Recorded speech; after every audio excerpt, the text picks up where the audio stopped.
Assalamualaikum warahmatullahi wabarakatuh. Oke, selamat datang di Tukiran Bangunan Channel. Ini saya akan menerangkan yaitu caranya membuat colokan listrik atau stok kontak listrik, yaitu untuk persiapan colokan ini ya. Ini saya beri 2 titik, yang satu ini untuk colokan, yang satu ini untuk saklar. Jadi ini biasa disebut namanya colokan atau stok kontak. Nah, ini untuk buat stok kontak atau colokan, yang satu ini buat saklar. Jadi caranya membuat tempat untuk memasang stok kontak atau saklar itu pertama itu harus dikasih ini namanya, ini ada yang bilang ini mangkokan listrik, ada yang bilang ini standbox. Ini tergantung, terserah untuk menyebut namanya, itu yang penting tahu.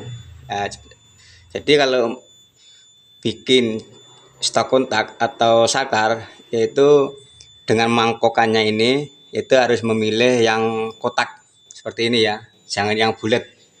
Kalau yang bulat nanti kalau buat stok kontak atau colokan nanti bisa ditarik, yaitu bisa lepas stok kontaknya atau colokannya. Jadi harus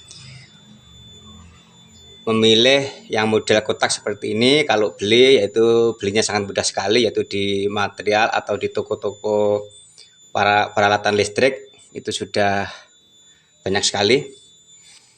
Itu kalau bikin colokan atau stok kontak, yaitu untuk instalasinya pipa itu harus benar-benar dari kotak ini ya, naiknya itu harus benar-benar lurus. Nah, seperti itu. Tuh, yang di atas itu, tembusannya itu harus benar-benar lurus ya. Kalau mau bikin instalasi buat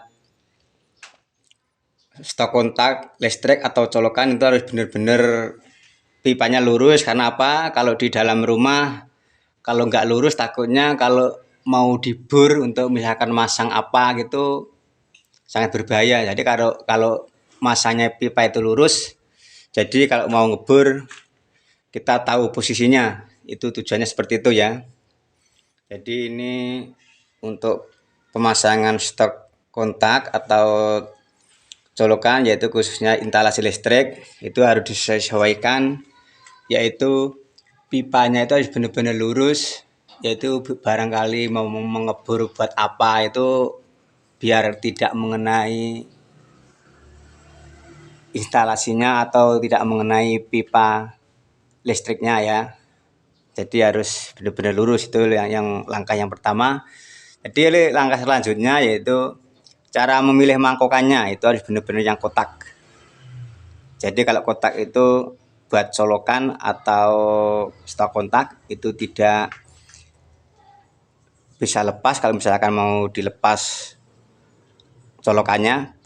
Jadi benar-benar bisa menggigit ya kalau kotak itu. Kalau buli yang model bulat itu bisa berbahaya, bisa lepas.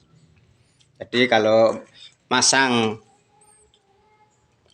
kotakannya itu harus benar-benar rata dengan plester seperti ini. Jadi nanti untuk memasang stok kontaknya atau buat saklar itu benar-benar bisa nempelnya itu bisa benar-benar rata, dan juga nanti juga bisa bagus. Jangan cuma asal masang ya, ini harus disesuaikan, ini harus benar-benar rata sama plesteran. Nah, seperti ini. Jadi colok pemasangannya ini harus benar-benar rata dengan tembok. Ini belum di plester, belum di AC. Nanti ini di AC, kalau di AC ini supaya rata. Jadi untuk memasang rumah stok kontaknya atau saklarnya bisa rata dengan tembok, ini harus benar-benar center, antara satu dengan satu harus benar-benar center ya. Kalau center itu untuk pemasangannya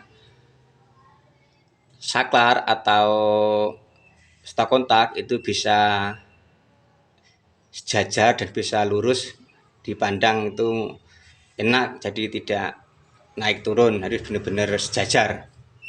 Ya seperti itu ya. Jadi ini untuk mempersiapkan instalasi listrik, yaitu untuk pemasangan kabelnya nanti, itu untuk buat colokan atau buat saklar. Ini ya guys ya. Jadi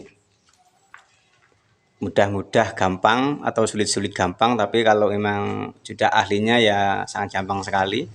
Harus seperti ini. Ini skillnya yaitu dalam membuat colokan atau saklar, itu buat stok kontak maupun saklar yang lainnya harus benar-benar rata dengan tembok atau plesterannya, nanti supaya masang rumahnya saklar atau rumahnya stok kontak bisa bagus, jadi tidak miring atau tidak tinggi sebelah ya. Dia harus sama semua seperti ini nih, dia harus seperti ini tuh, benar-benar rata ini. Kalau milih untuk buat rumah stok kontak atau saklar harus yang kotak seperti ini ya, jangan yang bulat. Tujuannya kalau yang kotak ini benar-benar menggigit. Dan ini terima kasih. Dan ini cuma sebagai langkah awal saja. Nanti setelah saya pasang, yaitu untuk salurannya, kabel-kabelnya, nanti saya bikin video lagi. Maka dari itu jangan lupa di subscribe dan di like. Silahkan komen di kotak komen saya. Terima kasih. Sampai ketemu di video yang berikutnya.